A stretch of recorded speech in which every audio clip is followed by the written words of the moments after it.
Bonjour à tous et bienvenue pour ce tutoriel. Nous allons peindre un capitaine de la Deathwing issu de la boîte Indomitus. Pour ce faire, je vais utiliser du Dark Angel Green, du vert moyen, du Mood Green, du Mephiston Red, du rouge vermillon, du Troll Slayer Orange, pour pas changer, de chez Games Workshop, du Auric Armor Gold, du Gulliman Flèche, du Canoptech Alloy, du Thermat et enfin un petit peu de turquoise. Ce tutoriel va être un peu plus long qu'à l'habitude et au passage, je tiens à remercier encore une fois tous mes boss sur Patreon qui me soutiennent et qui me permettent de vous proposer toujours plus de contenu. Comme vous pouvez le constater, donc j'ai sous-couché la pièce en laser brown. Vous avez vu aussi que j'ai séparé ma pièce en de multiples parties pour toujours avoir un accès maximum aux différentes parties qui pouvaient être cachées, par exemple pour le bouclier, et la tête séparément aussi, simplement parce qu'elle était difficilement accessible. Je commence ensuite mon travail à l'aérographe à l'aide de blanc de chez Procolor, et je vais passer des couches successives jusqu'à avoir un blanc assez éclatant, tout en laissant toujours transparaître sur certaines zones le marron d'origine. Alors vous remarquerez que la vidéo est un peu saccadée parce que j'ai eu quelques petits problèmes techniques, mais je pense que ça n'empêche pas la compréhension, et c'est pour ça que je vous montre tout ça en step by step. Comme d'habitude, si vous avez la moindre question, bingo, vous allez dans les commentaires, et sinon, réjouissez-vous et peignez un petit Deathwatch Capitaine, ça fait plaisir. Donc je continue ensuite, cette fois je bascule au pinceau, et avec mon pinceau je vais tout simplement, ça va me permettre le pinceau de booster les arêtes entre autres choses et d'avoir des contrastes très marqués sur les différentes zones. Pour ce faire, j'utilise toujours, en fait j'ai tendance à utiliser le flanc du pinceau, la partie pointue du pinceau évidemment, mais surtout le flanc pour pouvoir toucher plus facilement les zones et caresser les zones pour pas avoir, si vous voulez, à viser une zone. Prenez bien conscience un petit peu du volume de la figurine pour éviter d'avoir à viser une zone, mais plutôt à caresser des volumes. Ça fonctionne beaucoup mieux, vous aurez un travail qui sera facilité, plus rapide et plus propre. Cette partie là est assez longue, donc évidemment comme d'habitude j'ai beaucoup cuté. La vidéo complète normalement aurait fait 4 heures quasiment. Là l'idée c'était vraiment de vous montrer comment je m'y prends rapidement. Ensuite je reviens au blanc, à l'aéro de nouveau.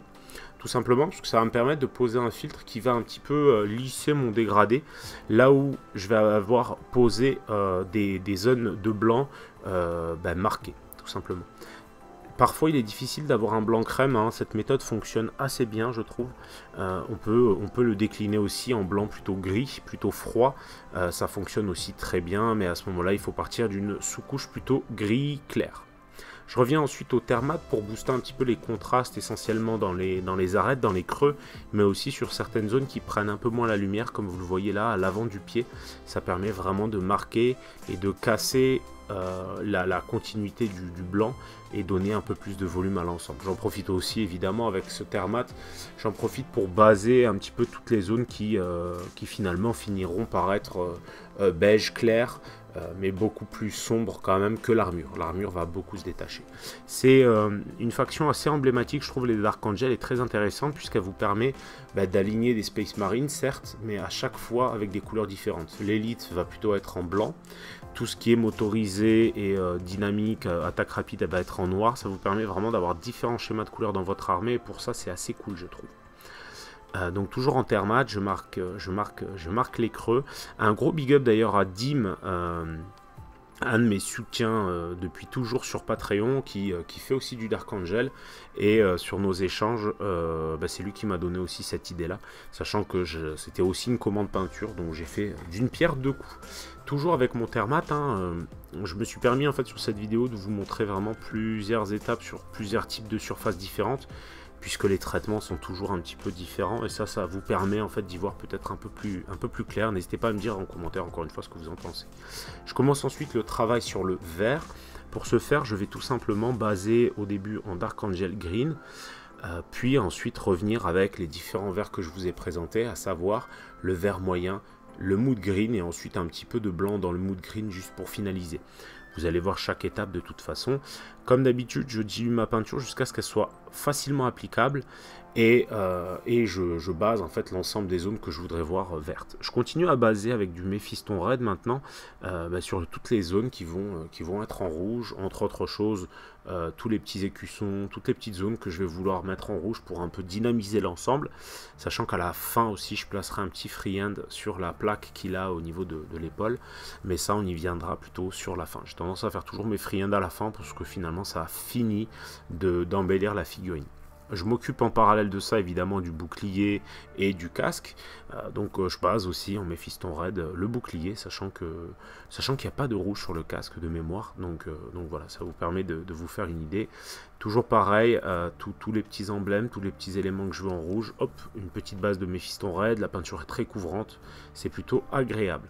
Je reviens maintenant sur le vert, en mélangeant un petit peu de vert moyen à mon Dark Angel Green, ça va me permettre d'avoir une peinture un peu plus liquide, plus facile à pousser, et avec des contrastes qui vont être doux par rapport à la couleur de base. C'est-à-dire que si j'étais passé tout de suite en vert moyen, c'est une chose qui aurait été possible.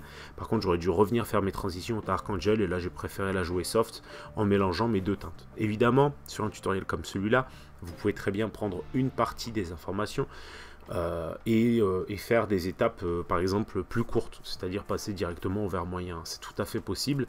Vous aurez juste un rendu avec des dégradés peut-être un peu moins clean, mais si vous visez du tabletop, ça fonctionnera très très bien. Donc je reviens avec toujours ce mélange vert moyen Dark Angel Green, mais toujours avec un peu plus de vert moyen à chaque fois pour monter crescendo dans mes éclaircissements. Et je vais booster un petit peu toutes mes arêtes, toutes mes zones de lumière. Vous l'aurez compris, hein, c'est un peu toujours la même façon de procéder, mais c'est vrai que le fait de le voir en vidéo, ça permet d'y voir plus clair, tout simplement. Je reviens ensuite au vert moyen, en poussant vraiment sur les arêtes qui prennent le plus la lumière. La sculpture a tendance... Vu que c'est de la sculpture 3D, les figurines Games Workshop, elles ont tendance à avoir des angles assez précis, assez nets. C'est très agréable, le plastique retranscrit bien tout ça.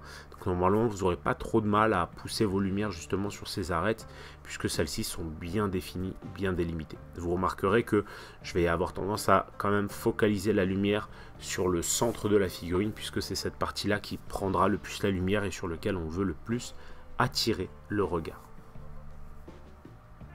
Donc là déjà en fait, sur le côté je me suis un peu emmêlé les pinceaux parce que j'ai déjà ajouté un petit peu de blanc dans mon vert pour le marquer un peu plus, et ça me permet tout simplement après de revenir au mood green pour booster la luminosité et l'intensité du vert, parce qu'il va être beaucoup plus flashy, mais sur la base précédente ça marquera bien plus. Et pour ça, c'est vrai que c'est très pratique. Vous remarquerez que sur du Dark Angel un peu plus classique, j'irai pas jusqu'à sur des contrastes aussi forts sur l'armure. Mais étant donné que le vert étant dans une moindre mesure présent sur cette pièce, je me permets d'avoir un vert un peu plus flashy, tout simplement pour attirer un peu plus l'œil. Pensez toujours à limiter vos zones de travail, évidemment. Donc cette vidéo est accessible en premier lieu à mes Patreons, la plupart du temps un mois avant minimum. Donc n'hésitez pas à venir me soutenir sur Patreon, ça vous permet d'accéder à plus de contenu et d'avoir des échanges en direct avec moi pour des conseils un peu plus particuliers. Ensuite je reviens avec du Dark Angel de nouveau, mais cette fois juste pour cleaner un petit peu mes surfaces. Et maintenant avec du mood green et du blanc pour booster un petit peu quelques points de lumière, quelques arêtes, mais vraiment... Pensez toujours à limiter au fur et à mesure vos surfaces de travail. Très souvent, c'est des erreurs que je retrouve quand je donne des cours de peinture. On a tendance, les élèves ont tendance à s'étaler un petit peu trop, alors que vraiment, en limitant vos zones, vous allez avoir un dégradé plus propre et des lumières bien mieux posées. Donc c'est vraiment tout bénef que vous vouliez faire du tabletop ou de la pièce un peu plus élitiste, d'un meilleur niveau. Limiter vos zones de travail, c'est vraiment, vraiment crucial. Ensuite directement au blanc, je reviens un petit peu sur les différents parchemins qu'il a sur lui, sachant que là, tout simplement sur une base de terre mat, ou vous pouvez aussi mélanger terre mat et blanc sur votre couleur de base, hein, c'est pas gênant, mais là je reviens directement au blanc pour vraiment rehausser les arêtes et booster mes lumières. Donc comme j'ai dit, hein, vous pourriez très bien revenir avec un mélange terre mat et blanc d'abord, puis blanc si vous êtes un peu frileux, mais en allant directement au blanc, ça vous permet de vraiment mieux apprendre à maîtriser vos dilutions, et c'est important. À ce propos, je vais essayer de vous préparer pour le début de l'année prochaine quelques sessions de peinture où je vais vraiment me focus sur l'aspect dilution. Donc soyez patients, ça arrive. Ensuite au vermillon rouge, donc un rouge un peu plus clair que le précédent qui était le Mephiston Red, je vais commencer à booster mes lumières donc sur le bouclier mais sur toutes les parties finalement de la figurine qui sont rouges.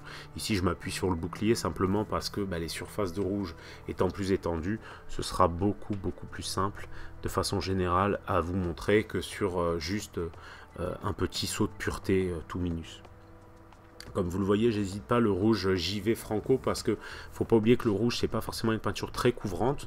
Aussi en passant des passages assez marqués, du coup ça va permettre d'avoir quelque chose de plus vivant.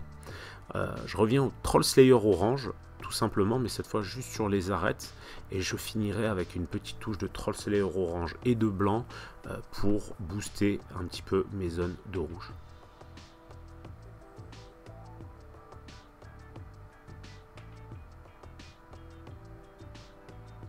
Pensez à liker la vidéo si ce n'est pas le cas, ça m'aide beaucoup pour le référencement et ça contrebalance un peu les dislikes que j'ai tendance à prendre dans la mouille régulièrement. Donc n'hésitez pas, balancez du like, n'hésitez pas à partager aussi la vidéo. L'idée c'est vraiment de partager un petit peu ma façon de bosser et que ça vous permette alors ou de piquer des petites astuces à droite à gauche ou tout simplement de apprendre à peindre avec moi au fur et à mesure. Il y a vraiment tous les niveaux sur la chaîne, donc n'hésitez pas à aller regarder un petit peu toutes les vidéos. Voilà, il y en a plus de 350, donc si vous avez un thème en tête, il y a des chances qu'il soit traité. Ensuite, je reviens avec du rouge vermillon pour recliner de nouveau mes transitions avec le orange. Comme d'habitude, c'est toujours une étape que je vais appliquer puisque ça me permet d'y aller franco, d'avoir des bons contrastes et après de revenir avec un peu plus de douceur pour avoir des transitions un peu plus douces. Donc je reviens avec du Auric Armor Gold de chez Games Workshop. Évidemment, vous pouvez utiliser tout type de doré en fonction de ce que vous voulez sur la version finale. Ensuite, sur ce Auric Armor Gold, une fois que je l'ai passé partout, je vais passer un jus de Gulliman Flèche de peinture contraste. Alors, ce qui est intéressant ici, c'est que ce jus, ça va me permettre tout simplement d'ombrer mon métal tout en gardant la brillance générale sur lequel je vais tout simplement revenir avec ma couleur de base pour avoir des éclaircies un peu plus nettes. Comme vous le voyez là, une fois sec, c'est tout de suite beaucoup plus sombre et je reviens du coup avec ma couleur de base juste pour booster un petit peu les arêtes, les zones de lumière. Faites attention, souvent quand vous commencez à bosser avec de la couleur métallique, changez de pot d'eau, ça paraît de rien mais en fait tous ces petits pigments métalliques sinon vont se mélanger avec le reste et ça risque de vite devenir assez pénible. Donc là voilà, vous le voyez, toujours les arêtes. Je tapote d'autant plus avec les peintures métalliques que j'ai tendance à moins les diluer. Sinon en fait le pigment métallique justement se balade et est encore moins contrôlable. Donc pensez vraiment à tapoter votre couleur, à poser des points de lumière, à booster les arêtes. Bref, vous aurez compris, il faut vraiment essayer de poser la couleur autant que possible. Donc je reviens un petit peu au noir aussi de chez Procolor, mais tout type de noir est bon. Je vous déconseille un petit peu le Abaddon Black de chez Games parce que je le trouve pas assez couvrant. Mais là en l'occurrence c'est surtout pour faire, vous savez, toutes les zones de jonction entre les différentes armures. C'est pas forcément le truc le plus bandant qui soit, mais c'est important. Sur la base de noir, je reviens avec du Canoptech Alloy de chez Games Workshop. Donc n'importe quel métallique gris clair fait largement l'affaire. Moi c'est celui-là que j'avais sous la main aussi, donc je m'en suis donné à cœur joie. Et je vais rehausser en fait toutes les petites lignes et tout ça. Alors sur cette vidéo malheureusement j'ai eu, comme je vous ai dit, pas mal de petits problèmes techniques. Ce sera aussi probablement le cas pour la prochaine que je publierai. Mais promis, je vais améliorer tout ça au fur et à mesure. Et du coup ça ira mieux. Je continue avec le noir, et en fait le noir ça va me permettre de commencer à démarquer un petit peu toutes mes zones, à refaire un petit peu de lining pour gagner en clarté, en netteté sur l'ensemble de la pièce. C'est assez important ce passage de lining, même si c'est un peu laborieux et chiant, puisque ça va vraiment nous faire gagner en netteté, en propreté. Contrairement à l'image que vous voyez qui a tendance à être floue, mais je vous assure que sur le résultat ça se ressent énormément. Donc je reviens au Canoptek Alloy de nouveau, mais cette fois sur les zones de doré, simplement pour booster un petit peu les quelques petits points à droite à gauche.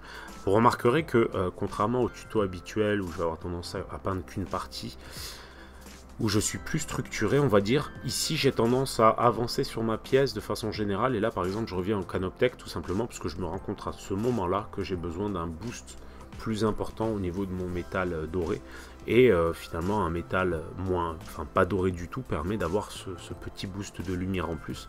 L'idée c'est vraiment de le déposer sur quelques points pour pas que ça prenne trop le pas sur l'aspect doré du métal. C'est assez important, mais je le rappelle parce que plus on va avoir tendance à s'étendre et moins le résultat sera probant.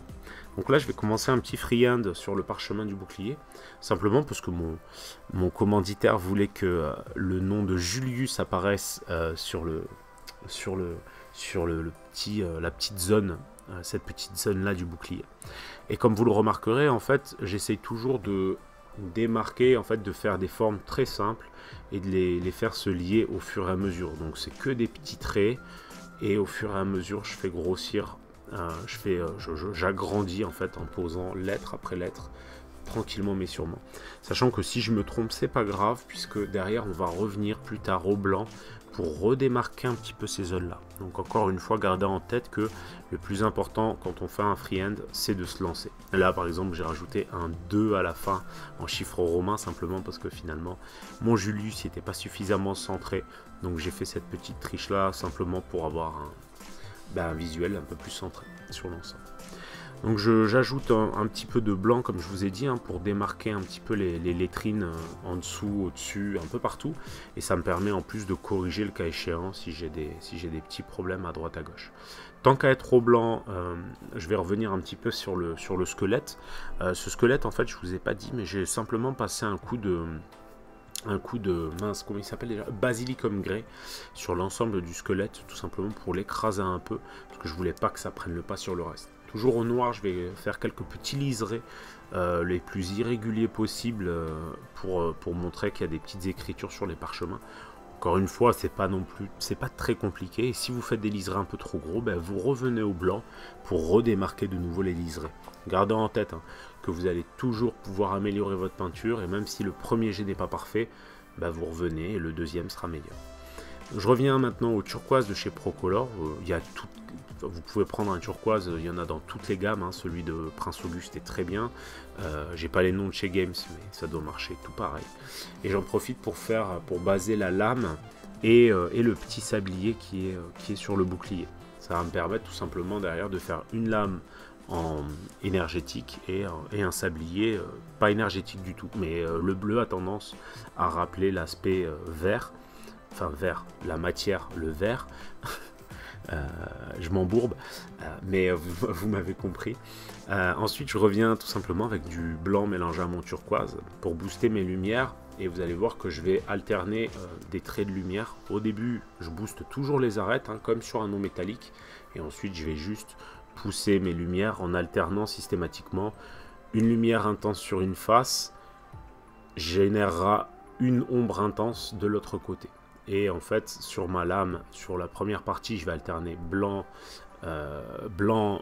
lumière, ombre, lumière, ombre, lumière. Et du coup, je vais faire tout l'inverse sur l'autre facette de la lame. C'est aussi simple que ça.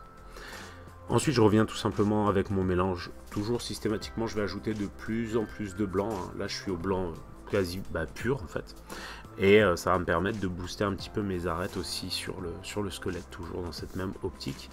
Ici je suis avec un mélange où il y a beaucoup de blanc et un tout petit peu de turquoise, et je vais booster vraiment les arêtes, encore une fois, et les zones que j'ai déjà placées en termes de lumière. Comme vous le voyez, je pose un trait pour montrer où la direction de ma lumière, et ensuite je pousse ma lumière vers ce trait. Donc toujours avec un pinceau le plus déchargé possible pour garder une bonne maîtrise et une peinture assez diluée, mais pas trop non plus pour que ça marque suffisamment. Là vous voyez, je décide un petit peu de réorienter la lumière sur la partie basse en mettant le premier trait plus proche de la pointe de la lame de façon un peu plus oblique. Ça permet d'avoir quelque chose qui me paraît en tout cas plus naturel. Ce genre d'effet là, n'hésitez pas à les essayer sur des lames lisses au début si nécessaire, Mais exercez-vous, c'est toujours sympa. Et si vous... Moi, je trouve que le peindre en tabletop, parfois, c'est cool parce que ça permet tout simplement d'essayer des choses qu'on ne se permettrait pas forcément sur une pièce de plus haute qualité. Donc là, je reviens avec du turquoise quasiment pur, mais très très dilué. Et je vais tout simplement revenir un petit peu fondre mes différentes surfaces. Et enfin, pour finir, je reviens au blanc pur pour vraiment booster mes arêtes un maximum, pour avoir vraiment un effet waouh sur la lame.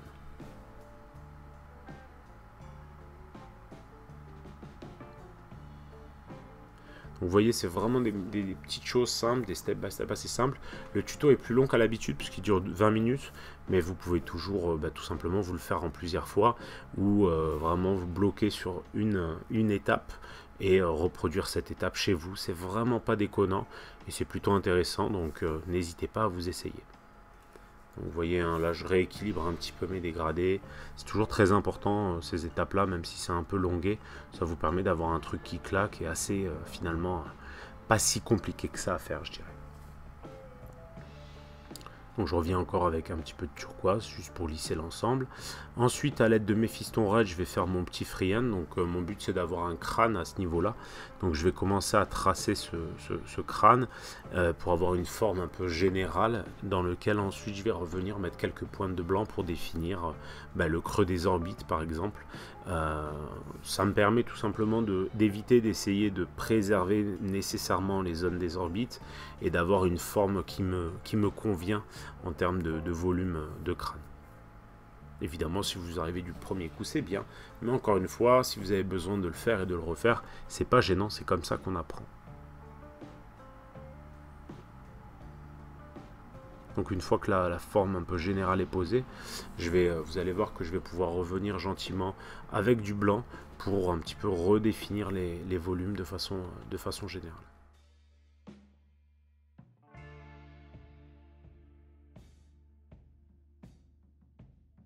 Donc ensuite, comme je vous ai dit, je reviens au blanc tout simplement. Ça me permet de redémarquer un petit peu les volumes généraux du crâne et les creux, tout simplement. Donc je vous rappelle que ça c'est version accélérée, hein. J'ai vraiment pris plus de temps pour faire la figurine que 20 minutes, mais ça vous permet d'avoir quelque chose de plus digeste, parce que comme je le disais, si je vous présentais une vidéo de 3 heures, voilà, forcément ce serait un petit peu longué. Donc encore une fois, hein, même si avec le blanc vous vous rendez compte qu'il y a des zones qui sont un peu trop étendues, vous pouvez toujours revenir par la suite, que ce soit avec du noir pour marquer un peu plus les ombres, ou avec du rouge tout simplement pour redémarquer et réaffiner un peu le tir. Donc là vous voyez, je reviens avec du rouge, hein, tout simplement, pour redélimiter un petit peu les zones, pour avoir quelque chose de plus défini. Après, une forme de crâne, ça se conçoit assez facilement. Évidemment, plus vous allez pousser dans les freehands, et plus les volumes vont être complexes, et plus vous aurez besoin potentiellement de faire des allers-retours sur vos différents volumes. Vous voyez, je reviens au blanc, puis au noir, puis au blanc, puis au rouge. Vraiment, les allers-retours, c'est la base. Faut pas en avoir peur, surtout quand on s'attaque à un freehand. C'est rarement quelque chose qu'on fait du premier coup en un claquement de doigts. Et ceux qui vous diront l'inverse sont ou des gens très expérimentés et extrêmement habiles, mais là-dessus j'en connais peu, ou des menteurs. Donc vraiment prenez votre temps, faites, refaites, n'hésitez pas, c'est comme ça qu'on apprend. Je reviens au noir, tout simplement en poussant mes ombres. L'idée là c'était surtout avec le noir, c'est pas une question d'ombre en fait, je dis une bêtise, c'est plutôt une question de démarquer et de faire en sorte que le visuel soit plus percutant graphiquement. C'est-à-dire qu'en démarquant au noir, du coup l'œil est d'autant plus attiré étant donné qu'on a du blanc autour. Et ça fait d'autant plus ressortir le rouge, donc voilà. J'espère en tout cas que ce tutoriel vous aura plu. Comme d'habitude, si ce n'est pas déjà le cas, n'hésitez pas à souscrire à la chaîne. Si vous avez envie, vous pouvez me suivre sur Facebook et Insta pour voir un petit peu mes réalisations au fur et à mesure. Et évidemment, vous êtes bienvenus sur mon Patreon, grâce auquel vous aurez accès aux vidéos en avant-première et à finalement un groupe Facebook privé sur lequel je vous fais des retours personnalisés sur vos figurines. Je vous dis à bientôt pour le prochain tuto.